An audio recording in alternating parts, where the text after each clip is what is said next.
Geeks, geekettes, cats, and kittens. It's Wednesday morning. Time once again for Ask Chuck Dixon, where you get to ask me about what I do for a living. What I do for a living is I write comic books. Yep, it's your inside man, your comic book pal, here to get real about the comic book medium. And while I got your attention, follow the link here in comments and go over to SpinRack.io and sign up and get your own exclusive, one of a kind, to you anyway, uh, wallpaper for your smartphone with artwork by the fabulous Graham Nolan. You can't get anywhere else. Sign up for SpinRack, find out what we're up to.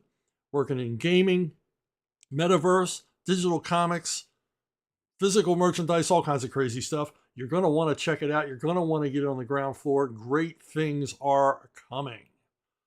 Okay, first question. Ophi asks, "Hi Chuck, do you ever read or look into fan fiction? Any you've liked?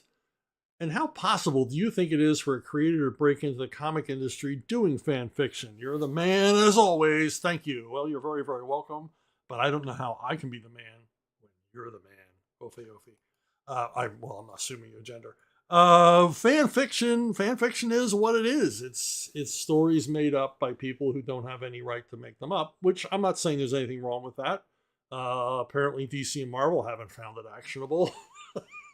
And I can't imagine how much Star Trek fan fiction there is out there. It could probably fill the Library of Congress 3 times over. Fan fiction is what it is. I mean, it's got no gatekeepers. It's got no guardrails. And, I guess it's a place where imagination runs free. I've never really checked it out, except in, a couple of instances in the 90s, in the dawn of the internet age, when the supply of fan fiction was not yet slopping over. How possible is it to get work? Well, I don't know how many of the current comic writers today started out in fan fiction, but I do know of one, Devin Grayson, who wrote quite a bit of Batman material and wrote for Marvel as well, started writing fan fiction in the 90s, which he somehow got into the hands of Denny O'Neil and the Bat staff. And they liked what they saw and contacted her. And, the rest is history. Devin had quite a career on some high profile books and crossovers and things like that. And her own creations as well. And so it is possible. And like I said, I don't know how many of the people currently writing may have started in fan fiction. It seems like a kind of a fun playground. It's nothing I probably would have ever been interested in. I wanted to go right to professional writing, so I concentrated more on that. But if you're just goofing around, having fun, that's what I do for a living. So I can see why people would want to do it. Gentle Savage, he asks, "Mr. Dixon, have you played any of the games in Batman Arkham franchise? If so, which one do you like the most? And what do you think of their interpretation of Batman and his rogues gallery?" Well, I mean, I've never played them. I'm not much of a gamer. I'm still playing Caesar 3. It's the only game that I occasionally look in on. It's like decades old. Uh, so I don't even think it's from this century. But I gotta say, the imagery on these games is astounding. And I know that the creators pay a lot of attention to continuity, try to stay true to the characters and all the rest of it. But you can't argue this game looks amazing, absolutely amazing. And of course, I've seen it animated. I've seen cut scenes from it, and it's cool stuff. There's a lot in it, and it's been the successive Batman games have been extraordinarily successful. And of course, Batman as a character with his rogues gallery and the environment of Gotham and the environment of Arkham Asylum just lend themselves to this kind of punch 'em up fighting game. So it's all been pretty cool. And I do like, personally, I love the different interpretations they have for Bane. Before Dark Knight Rises, the Arkham Asylum games turned Bane into a household name amongst gamers. And it's always gratifying when I hear from gamers that they find Bane terrifying in the game, that he's frightening, he's difficult to get past. He's difficult to defeat. One guy told me him and his son spent 2 weeks trying to take Bane down, and that all makes me feel good. The other thing that makes me feel good is it's a direct licensing deal from DC that doesn't involve Warner's, and so Graham Nolan and I see a let's say a fairer distribution of funds from the games than we do from movies and TV and things like that. So I'm a big fan of the games and Lego. Hey, it's a Gentle Savage twin spin. Gentle Savage gets another shot at the Ask Chuck Dixon Thunderdome here. Are you a fan of Ninja Turtles at all? If so, have you read and got any thoughts on the last Ronin storyline? Also, if Bane had a first name, what would it be? It'd probably be Bane. Yeah, I've never ever thought about what Bane's real name might have been because no one knows it. I would have to invent one. He would have to invent one. Maybe Eduardo. Ninja Turtles. My good buddy Frank Fosco has been doing absolutely amazing work on Ninja Turtles recently. Was I a fan? No. Am I an admirer? Yes. There's a difference. I love what Eastman and Laird did. They did their own thing. People tend to forget this started out as a spoof of Daredevil comics at the time, Frank Miller's run, and evolved into a hugely successful franchise. And these guys did it on their own, and they never gave up. They pushed and pushed. They went to every publisher with this. Tom DeFalco told me, he confessed to me that he turned them down 3 times for publication at Marvel. And so they put the bucks together and they did it themselves. They were really the first guys doing this kind of thing with their own creation, independently publishing their own creation. Yes, I know Jan and Dean Mulaney created the graphic novel, the American graphic novel, but they didn't do the art and story. These guys came out and did it all themselves. And I met them at a number of cons. I mean, in Maine, in Long Island. I mean, you would run into these guys everywhere. I don't think there was a con they weren't doing. They really put in the homework. They really put in the labor to push this over the top. And I was fortunate enough to meet the guy who would become their agent, who got them their animation deal, their toy deal, and everything else, which of course took this comic book favorite, this comic book phenom, and turned it into a, pop culture dynasty, really.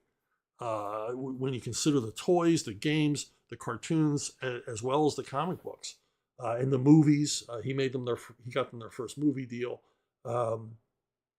It's a hell of a story. These guys did well, and sort of led the way for the rest of us. Showed, hey, this can be done.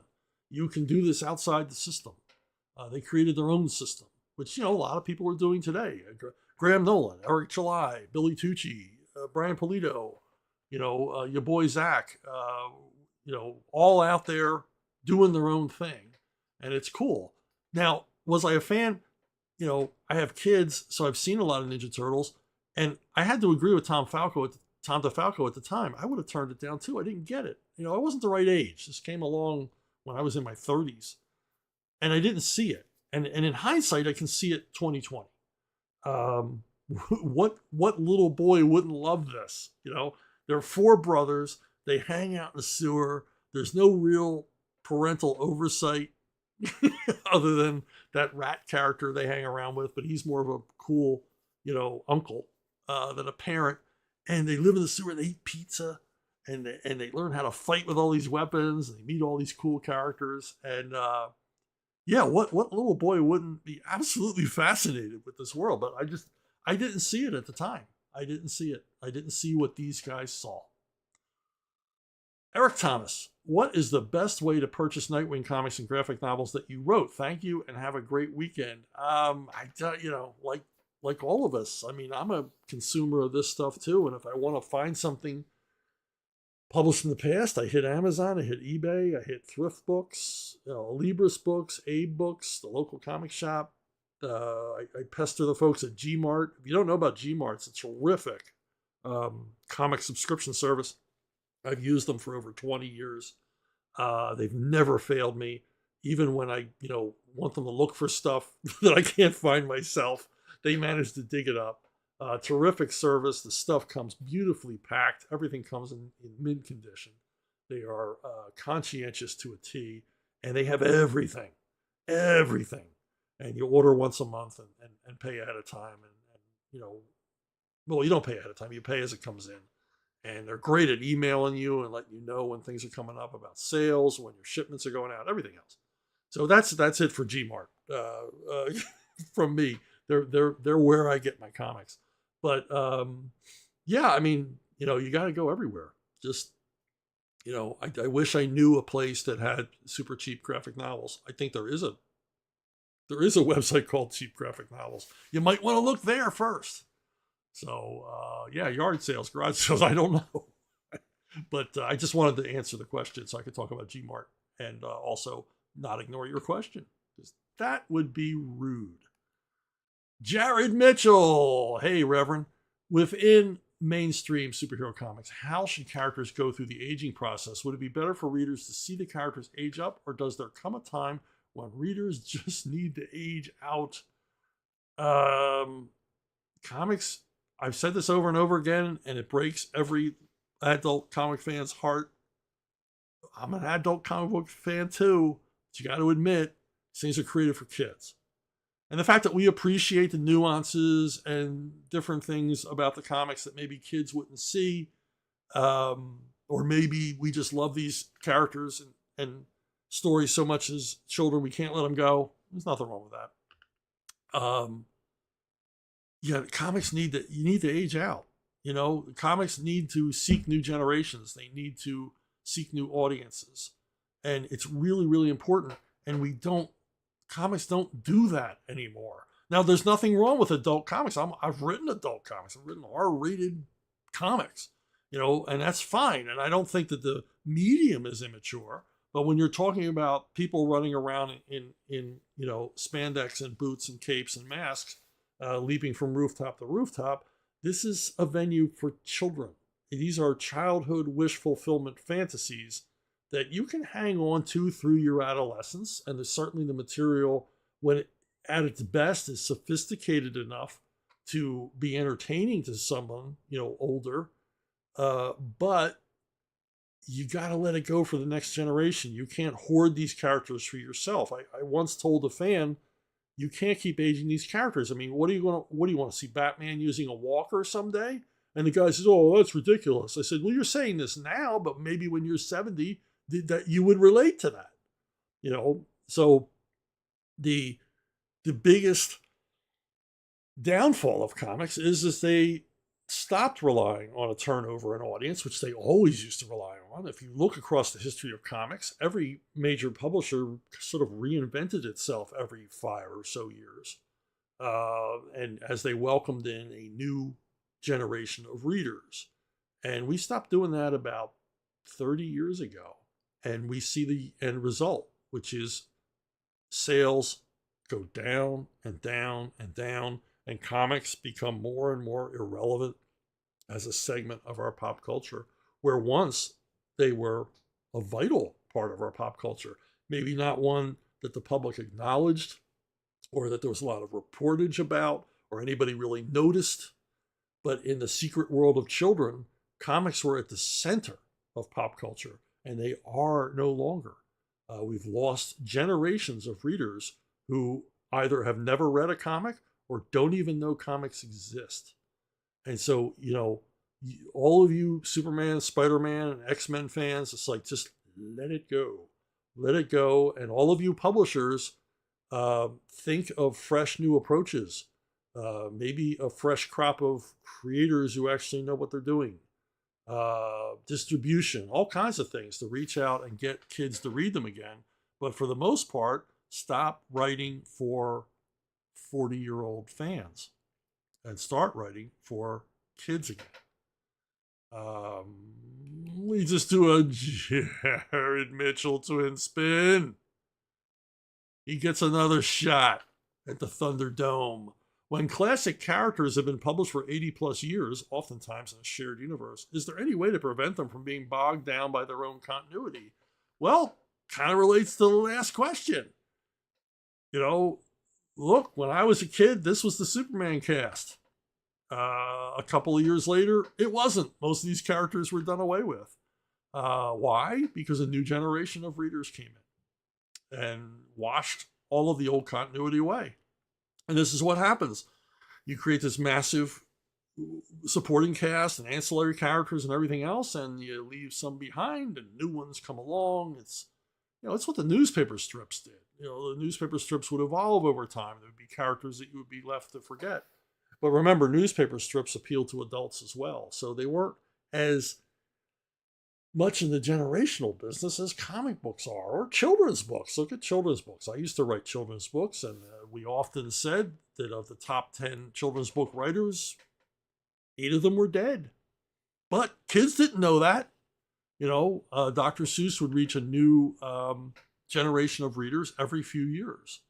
And publishers relied on that. But comics turned their back on it. And so we end up with these 40-year-old dense continuities that no one can straighten out, nobody can figure out, huge casts of characters, subplots that go nowhere. It's like at some point you've got to like trim the fat, got to start over. And I don't mean a crisis or anything like that, because crises and reboots and blah, blah, blah, they appeal to the older adult fan. You want to appeal to casual readers. So you've got to kind of get that mojo back and create stories that engage in their own right. And let's face it, maybe for some of these characters, they've been around too long. And maybe they've been reinvented and rebooted one too many times. And there just is no more gas left in the tank. And maybe they need to be like let loose, let go, retired, put out the pasture for a while. And who knows, 5-6 years down the road, you might have a creative team comes along and go, man, I got an awesome idea how we can bring back Captain Potato Salad. And all of a sudden, Captain Potato Salad is reintroduced to a brand new generation of readers who own that character. And that's another thing. I mean, when I was reading as a kid, I didn't feel like I owned Superman and Batman because I knew they were from another era. They were from generations before me. But I owned Spider-Man. Spider-Man came around when I was a kid. Fantastic Four, Hulk. These are I own these characters. They were my characters. Maybe we need new characters for the kids to associate with that they feel are theirs. I mean, I was just talking about Ninja Turtles for guys and gals of a certain age. Ninja Turtles, they were their characters. They were their Ninja Turtles. These are our comics. These are our cartoons. And how long has it been since we've seen anything like that? A new franchise, a new set of characters, outside of like the very young set, with Paw Patrol and stuff like that. They're always introducing new characters for the younger kids because they know that those younger kids, they want something that's theirs. And I think comics need to think about that. But of course, among all the many, many things about the comic book business, thinking about new material and reaching out to new audiences and capturing the imagination of the young, it's just not on their agenda. They have other things that are much more important to do, like telling you not to buy their comics if you didn't vote for the people they liked. Stephen Hudler, when you write your novels, how many rounds of edits do you go through until you're satisfied it's the story you want readers to read? Do you hire beta readers to read over early drafts and give you feedback on them? My beta reader, I never thought of him that way. I call him my nitpicker in chief. Michael Hutchison, he reads all of my novels before I send them to the prospective publishers for their edits. And, I send him an Amazon gift card. I really don't hire him. I really should like pay him, not a salary, but maybe some sort of stipend each time he does it. But he's great at it. He enjoys it. It's an imposition to ask somebody to read something for you. That's why you have to hire beta readers. Maybe you can't ask a relative or a friend to read something for you, especially me, because I turn out so much stuff. It's an imposition. And people try to be nice. It's like, when you come home from school with your crayon drawing and show it to your mom so she can put it up on the refrigerator. Well, she's your mom. She has to put your ugly drawing up on the refrigerator. But you go to friends and associates and say, read my screenplay. You're really imposing on them, and they'll say, yeah, I'll get to it. And they mean it at the time.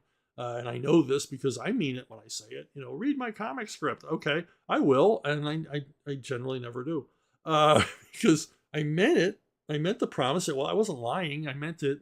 I just never seem to get around to it. But Hutch always gets around to it. He's awesome. And he finds typos where no man could ever find another typo. He's astounding. And I don't know what I'd do without him. And then, of course, it goes further down the apple sorter to editors and associate editors and readers that my publishers have. And they find more typos, but never as many as Hutch can find,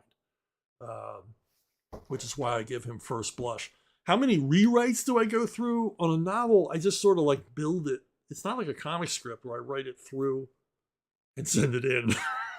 I don't do any rewriting generally unless I've come up with a different idea or reason for the rewrite.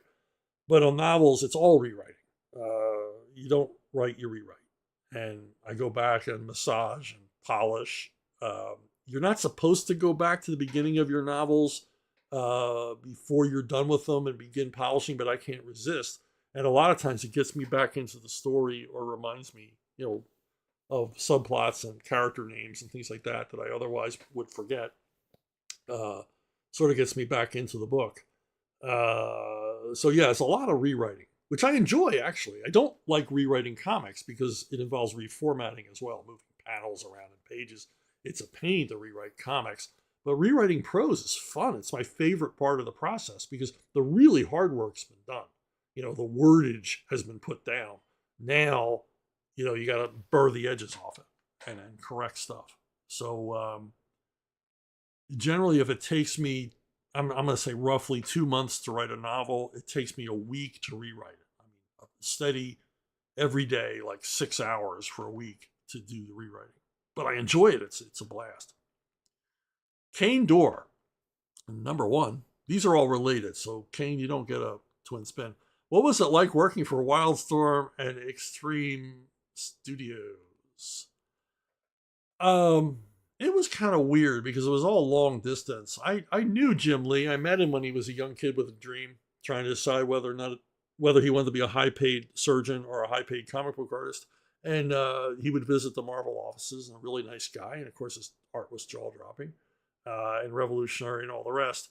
And it was Jim who reached out to me initially to do Team 7 and stuff like that. He welcomed me to join the Wildstorm universe, which was kind of weird for me because I didn't really like these comics. But they wanted me to write like their military backstories. And I remember Jim saying, you're like the Tom Clancy of comics, which I took as a compliment because he meant it as a compliment. So I was basically brought in because I could write believable military stuff, and they wanted that hard-edged, dark kind of story that I was doing at Punisher, on my Punisher books. And it was a lot of fun. They hooked me up with some great artists, and I had a good time. And, consequently, down the road, I would write Nightmare on Elm Street for them. I did a Grifter Midnighter crossover.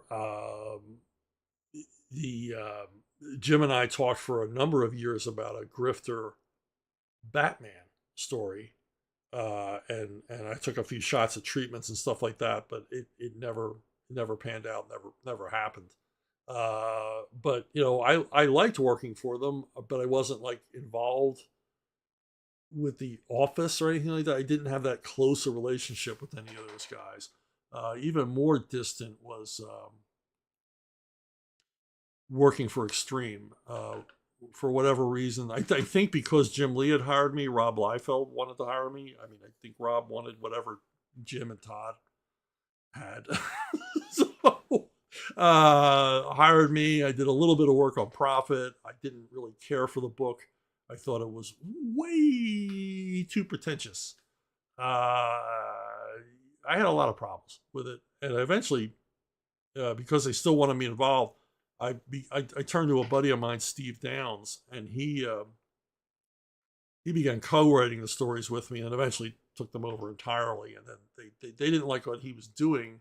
I think Steve got too pretentious even for them. I think Steve was too smart for them, and they didn't want him around anymore. But he was writing these like densely plotted stories that were, full of mind-blowing revelations and, so, Grant Morrison type stuff that I can't write. And I think that's what they were looking for on the Prophet title was. And then, of course, in a previous video, I went over the debacle over Captain America, Heroes Reborn.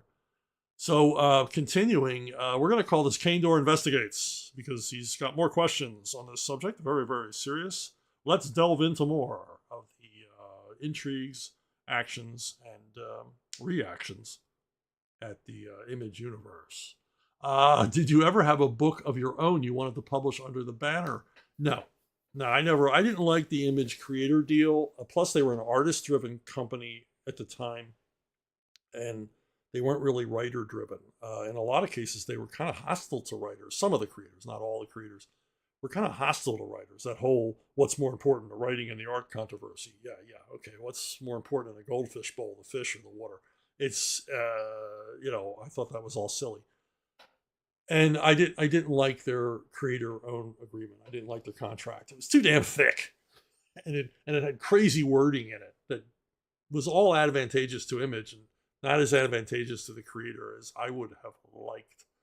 The only thing I did do through Image, and it really wasn't my choice, was Across the Pond paid for and packaged the Iron Ghost miniseries, and when it came time to collect it, they decided to go through Image to do the collection, and I was not happy with the way the collection turned out.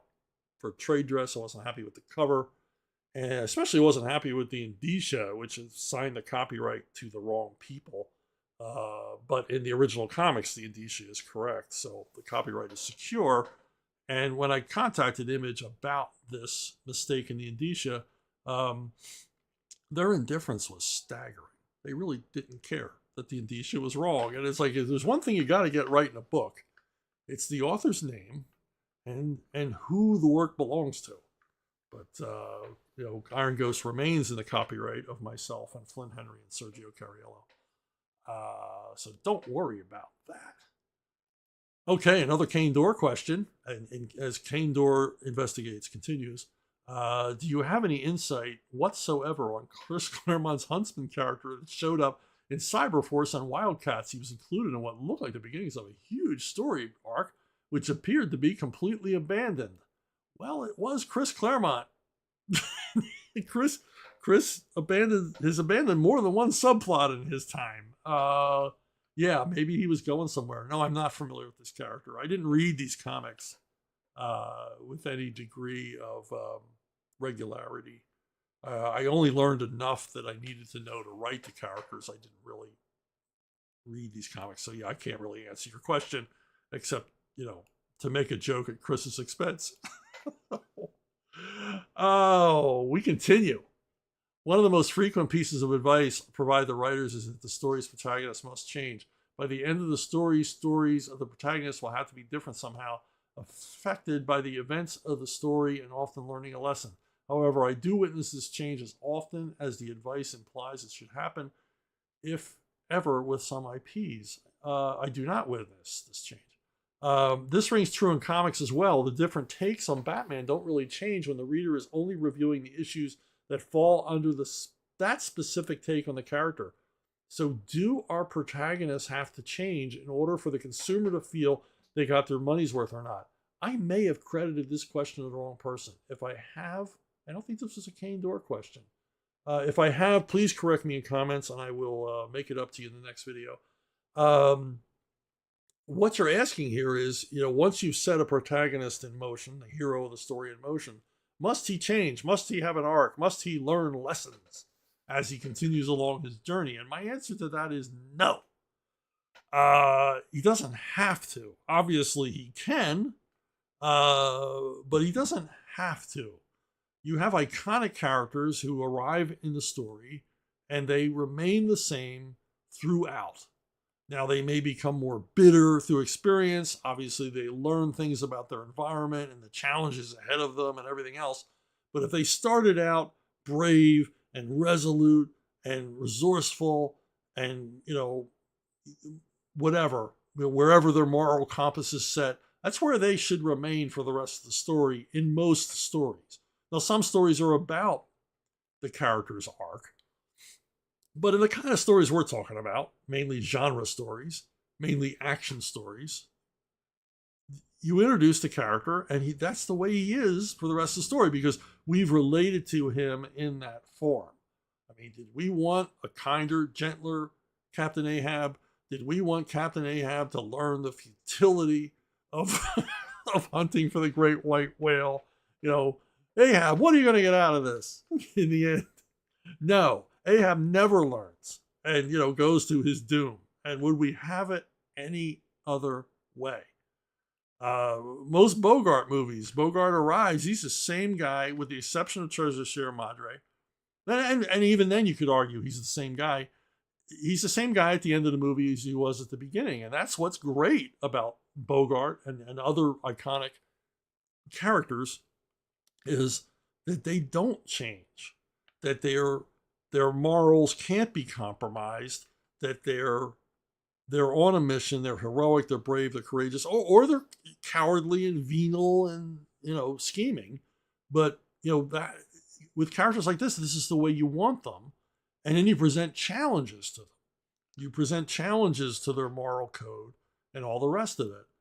But the characters that last, the characters that we love, the characters that we want to see again and again and again, don't really change. And they really shouldn't change because, once again, a new generation of readers might discover them, new generation of consumers, to be entertained by these characters, and they want them pure. They want them the way they were before, not altered in any way. I mean, look what they've done to Bond. They've ruined Bond. I mean, if the last Bond movie was your first Bond movie, you're never going to watch another one.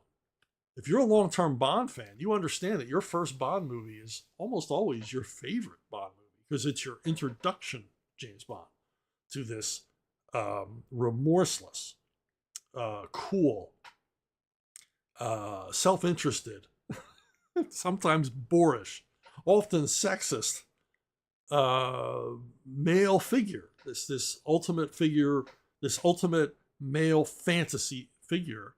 And they've taken him over the course of the last few films, climaxing with the most recent one, and they've explored his emotions. He's not the Grinch. He doesn't have to change. We don't want him to change. We want James Bond to be James Bond. We want Tarzan to be Tarzan. We want Wonder Woman to be Wonder Woman. We want these things to not be altered because it's about the story, not always the character, particularly in franchises like this. So, a weepy Bond is nothing anyone asked for, except people who don't like James Bond, who wanted to tear the franchise down, which I think successfully they have.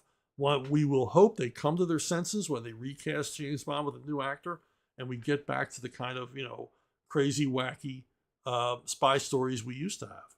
But, who knows when that will be. Hey, what's you reading? I get this question all the time. What are you reading? What recent comics are you reading? Well, none. I've been reading a lot of Lucky Luke recently. I reviewed that kind of soft Lucky Luke reboot, which I liked a whole lot. But I skipped back a bit. Cinebooks released one of the original Goscinny and Morris Lucky Lukes from the 70s. And it was a lot of fun steaming up the Mississippi, in which Luke becomes involved in a steamboat race up the Mississippi between really nice, kind riverboat captain. I don't think there were any kind riverboat captains, and another guy who's a bit of a rotter who cheats every step of the way. What was interesting about this is it was done in the 70s, and Cinebook, when they republished it in an excellent English translation, which is not here. I think this is German. So they did an excellent translation, but they felt a need to write an introduction to the beginning, as we see it so often in entertainment that's represented from the past. And they talked about some of the unfortunate racial stereotypes that show up in the story, particularly portraying African Americans as shiftless and lazy. Um, and I usually don't like these kind of things, these, apologies for what you're about to read, but they did print it, and they did print it without censoring it, without making any changes. And the other thing is it was a deftly worded apology that I think took into account the original creators and their intent, in which they made clear that neither Goscinny nor Morris were racially insensitive. They were having fun with the stereotypes of as presented in Hollywood movies. And Lucky Luke, in the end, is a Western parody. It's a parody of Hollywood Westerns, particularly of the 40s and 50s. And and so Goscinny and Morris were having fun with the kind of stereotypes that would appear in films from that period. And when you read the book, you realize, yeah, I mean, it's just a gentle mockery of that. Of course, it is at the expense of African Americans, but it wasn't meant to be about It was meant to be make fun of the movies and their portrayals. And but it's a good story. It's a ripping yarn, and as you can see, they feature characters from the movies. This character obviously based on James Coburn. And I had a good time with it. Thank you to Cinebooks for bringing this work to us in English for the first time. Lucky Luke, or as my good buddy Jean-Francois calls it, Lukey Luke. So, now, a little bit off the beaten path. A relative of in my family, well, obviously a relative of my family, died recently, passed recently. And my sister was going through his belongings and came across a Peter Arno cartoon rough drawn on the back of a restaurant menu. And she called me and said, is this worth anything? And I said, yes, it is. Yes, it is. And so it made me go back and, go into the other room, into my library, and pull down a few Peter Arno books to take a look at. In particular, Peter Arno's Ladies and Gentlemen, which is, I think, published 1948, 1949, somewhere around there. If you're not familiar with Peter Arno, well, it turns out you really are. Even if you don't know who Peter Arno is, Peter Arno has had an effect on the pop culture, and in his area of expertise in general. Before Peter Arno, magazine cartoons, and Arno writes about this in the introduction to this book, he was a spot cartoonist. He worked in magazines, New Yorker primarily. Before Peter Arno, this is the kind of magazine cartoon you would get. It would be this illustration, kind of funny or odd goings on, and you would have an exchange between two characters. Sometimes it'd be an exchange of 2 lines, sometimes 3. And the best I can say is these would be droll. They weren't laugh out loud funny. They weren't hysterically funny. They were droll or ironic or whatever. And Arno, he broke that formula. He invented, for all intents and purposes, and developed the one-liner, the spot cartoon with one line. And what Arno relates in the introduction of the story was, in the early days of magazine cartooning, you would do a funny drawing, what you thought was a funny drawing, and the editors would supply the captions. So the cartoonist didn't supply the captions, and so often the captions and the art didn't necessarily directly relate to one another. And Peter Arno brought that to an end. And now he did drawings with a specific caption in mind, a specific gag in mind, so that there was the gag and the picture were inseparable. One did not work without the other. And he was enormously successful. And of course, other cartoonists and the magazine publishing interests as well began to copy this format of the spot cartoon with one line to describe the gag. And these things they're funny.